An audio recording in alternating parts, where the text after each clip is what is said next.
The platform hissed as doors sighed open, and a tide of commuters pressed inward with that familiar evening weariness. The carriage smelled faintly of metal and rain-damp coats.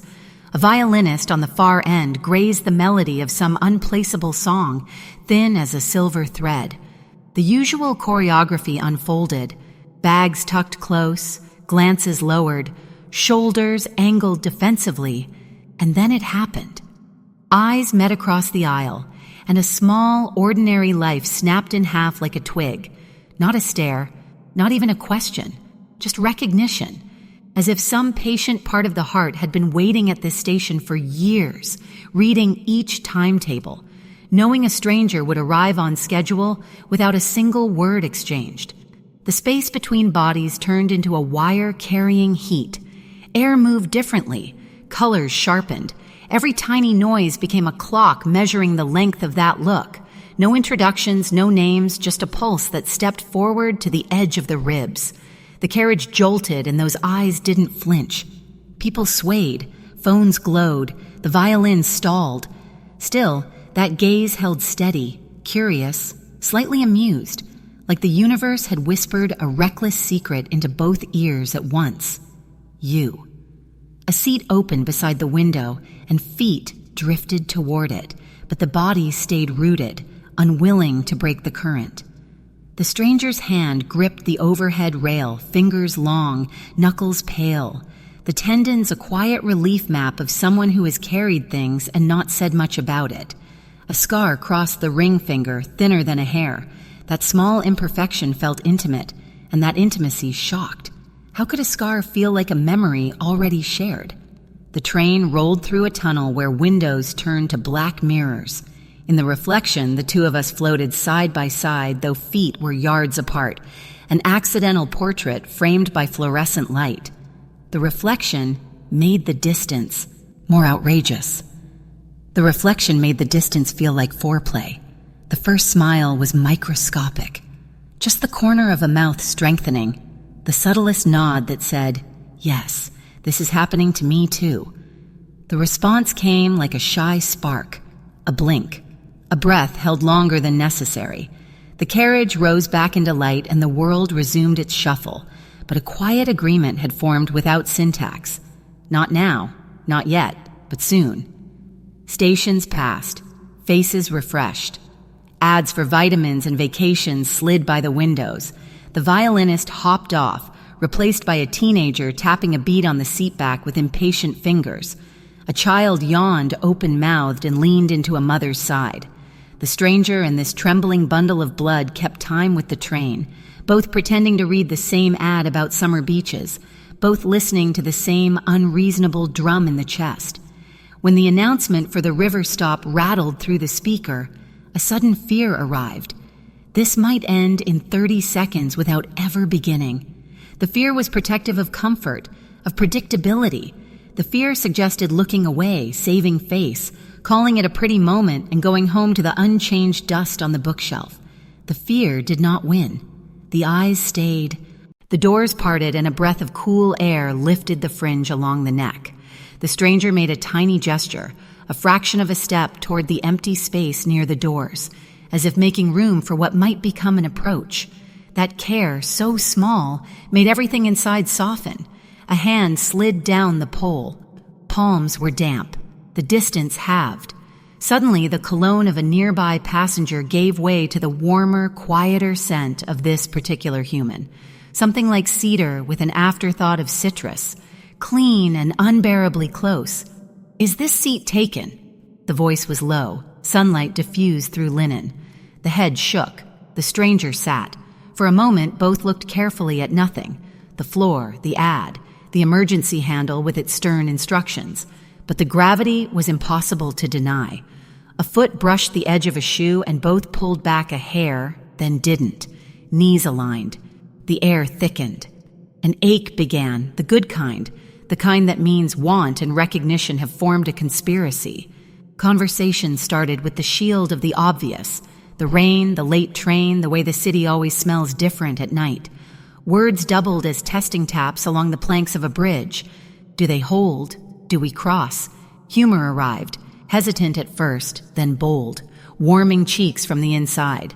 A story about missing a stop once and ending up somewhere beautiful by accident. A confession about keeping the wrong book in a bag just for the feel of its weight. The stranger laughed, and the sound reached something in the gut like a key sliding home. Another station. No one moved. The lights flickered and returned. The stranger's eyes scanned the face the way sight memorizes a skyline, not just seeing, but cataloging. The way a smile favors the left, the way pupils widen at a certain word, the way a breath trails off when thoughts get tender. It felt like being read aloud. The train rattled over the river. In the window, the city turned to carved darkness and scattered stars. Fingers rested on the seam of the seat, close enough to feel warmth without touching. The not touching became its own touch. The promise in the space between those hands felt more dangerous than any contact ever could, like a match held just shy of striking. What music is playing in your head right now? The question appeared as if caught mid-fall. The answer, stupidly honest, something I don't know, but I've heard it all my life. The stranger nodded, that understanding, that quiet listening that isn't performance but presence. People talk about spark as if it's lightning, quick and careless. This felt like the first ember of a winter fire, deliberate, inevitable. Teeth found the inside of a lip. The stranger's gaze dropped there and returned slowly, asking a wordless question. The reply lived in the stillness. When the carriage emptied a little more, conversation gentled into pauses that felt like silk. Eyes carried the talk the mouth couldn't manage. Every blink wrote another line into a book neither had planned to write. The stranger's hand shifted on the seat seam, and the pinky grazed the knuckle. Just a graze. The body lit up as if someone had plugged in all the lights at once. A low sound escaped, betraying the surprise of it. The stranger's breath hitched, and a thread attached between two chests tightened by a millimeter. Another stop. Another choice not to stand. The sky outside had gone from lead to ink. A night worker clomped through with a reflective vest, checked a door, moved on. The city spread its like a map of all the places two people might learn each other. The thought arrived full-bodied. There will be places. Not just this seat, this tunnel, this trembling floor, but kitchens and sidewalks and park benches and rooms with light slanting over a bedspread and mornings where coffee tastes like a vow. That imagining felt indecent in its hope. But it didn't feel wrong. It felt like a truth spoken by the bloodstream, a future that existed already and was only waiting for a calendar to catch up. Where do you get off? That was finally asked, and for a beat the answer was almost nowhere, because the idea of stepping into a separate night felt like tearing. The actual answer placed two more stops between everything and loss. The stranger exhaled. Relief, unmistakable. Shoulders relaxed. A thumb traced one idle circle on the seat seam, so close that heat kissed the skin without contact. It was the kind of near touch that rewrites nerve endings. The last minutes stretched elastic. Words turned careless and sincere. Plans hovered, shy as fawns. Another ride, same time, just to see. A place with good tea and bad lighting. A secondhand bookstore that stays open late. Nothing sounded like a line. Everything sounded like hunger, softened into care. The chime sounded for the station. The body rose before the courage did. The stranger stood too. People pressed forward. The aisle became a brief river carrying both toward separate banks. Panic spiked, then steadied. This couldn't be left to chance. Not this. Not after tonight had taught the body a new alphabet. Tomorrow? It left the mouth without authority, naked and brave. The answer came with a smile so unguarded it felt like a gift placed carefully in both hands. Tomorrow. Doors opened. Cool air rushed in. On the platform, for half a heartbeat, there was a pause in the stream of feet. The stranger leaned close enough that breath warmed the cheek. No kiss. The restraint throbbed louder than any reckless move could have. A promise passed between two mouths without touching. Something like, wait. Something like soon. Something like yes. The train took the stranger away. The platform hummed underfoot. The city felt rearranged, like someone had shifted the furniture of the soul while nobody was looking. A phone stayed quiet in the pocket. There was nothing in it that could compete with what had just begun. Words didn't help. Even thinking felt too slow. On the walk home, streetlights made trembling pools of gold on the pavement. Fingers touched the knuckle the pinky had grazed, as if checking for evidence. There it was, a tender ache, proof of a collision that hadn't fully happened yet. The night tasted different, like the first peel of citrus in winter, bright and startling. Somewhere inside, laughter and fear threaded together into something fierce. Tomorrow was only hours away, and time had never felt so heavy, so alive. Sleep wouldn't come easily. When it did, it brought a dream of windows rolling past, of hands almost touching, of two people learning to breathe on the same rhythm. Waking made the heart jump like it had been caught doing something private. The morning routine moved with a new clumsiness. Coffee too strong, shirt buttoned wrong, because attention kept drifting toward the clock and the promise embedded in it. At the station, the platform felt like the scene of a miracle that had every intention of repeating itself. The rails sang in the distance.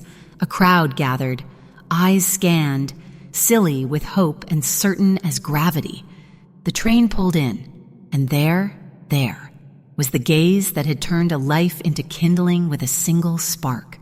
The same half smile, the same presence, the same careful step closer to make room for what wanted to happen.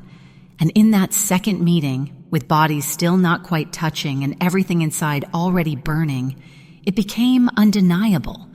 A glance had undone the ordinary, and there was no going back. Tomorrow, again.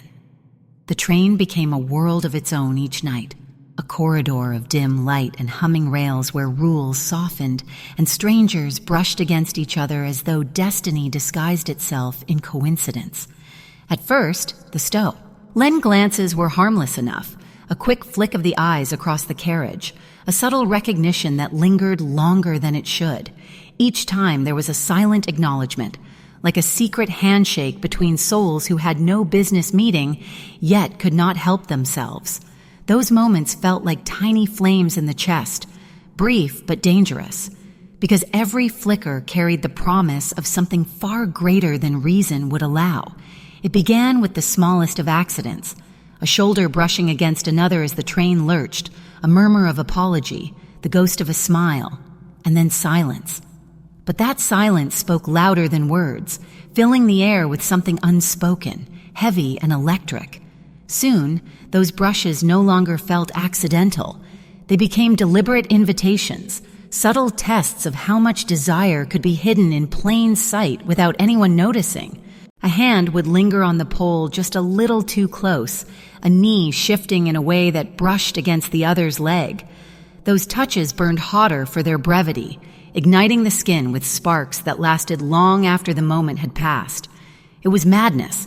How quickly the body betrayed its secrets. The heart would race before the train even arrived, anticipation building with every step toward the platform.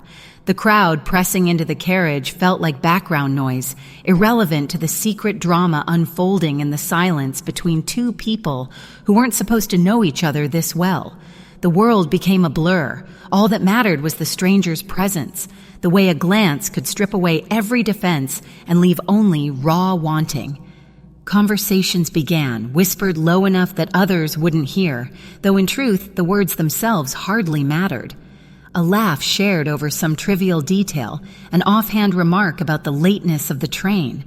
What mattered was the sound of the voice, the way it curled around the edges of a sentence and made the body shiver. Every word was a thread, weaving a tapestry of connection that grew stronger with each passing night.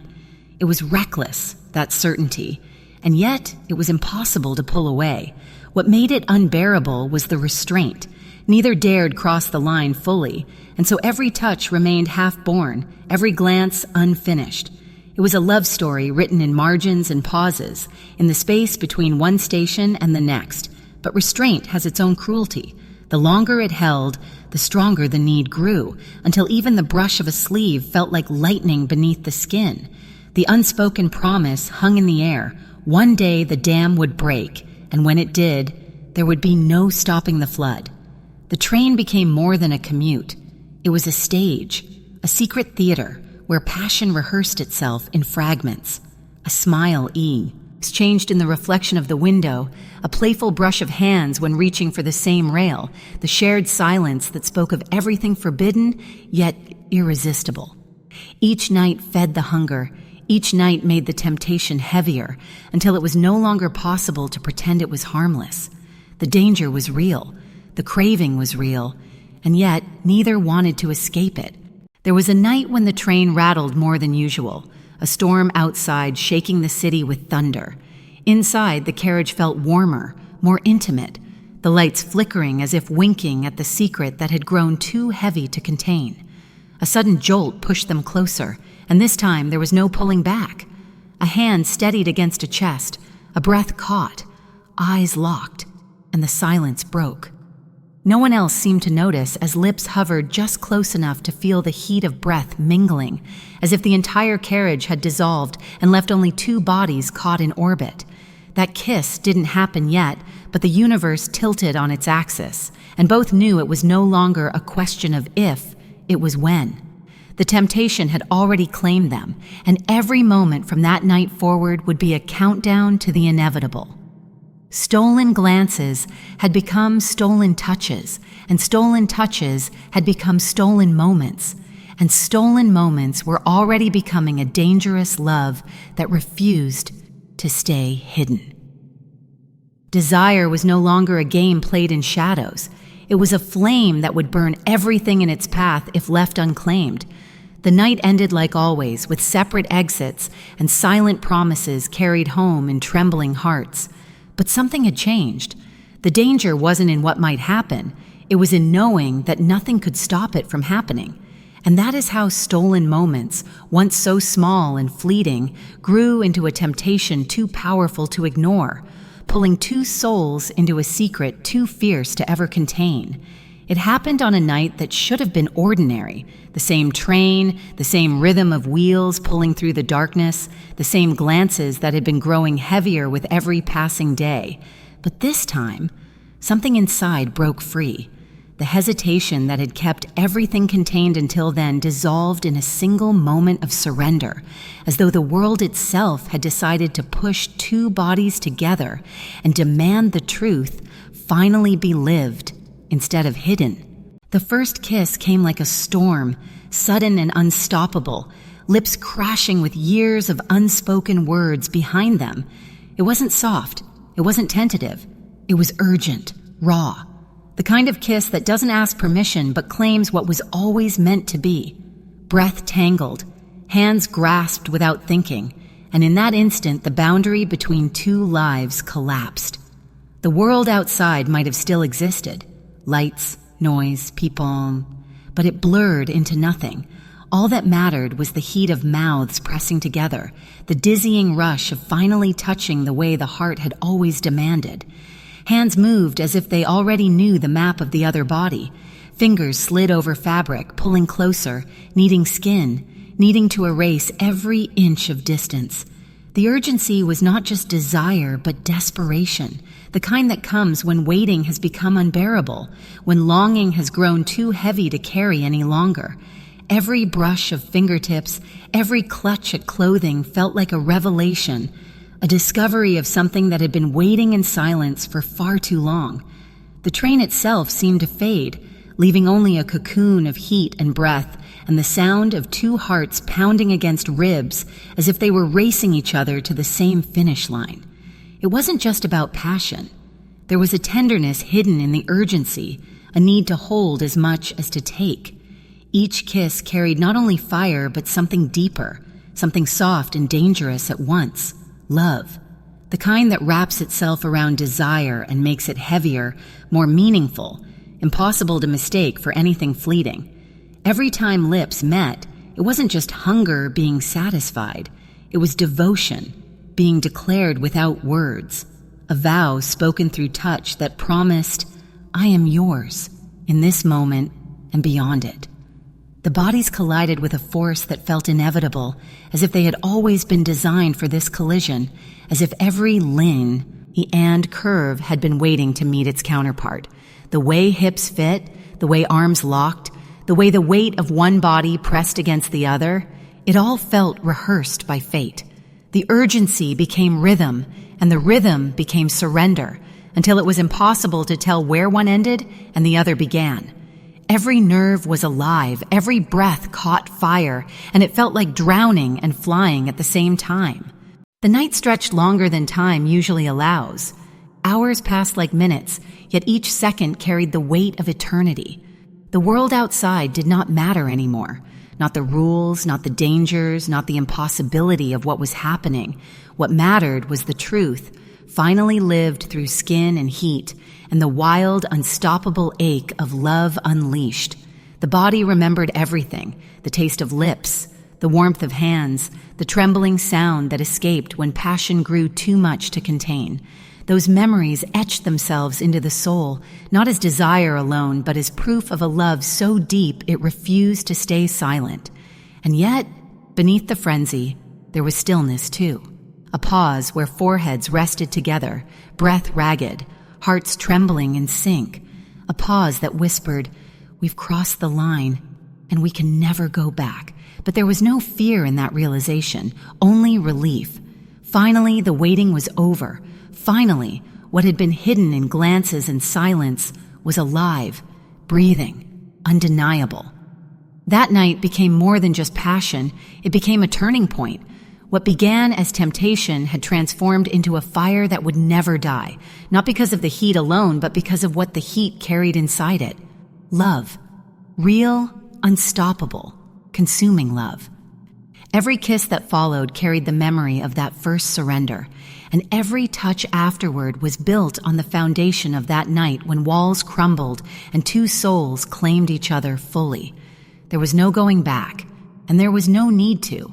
That night wrote itself into eternity, and the fire it lit has never gone out. It began as something fragile, almost careless, a temptation fed by glances and the rush of forbidden hours.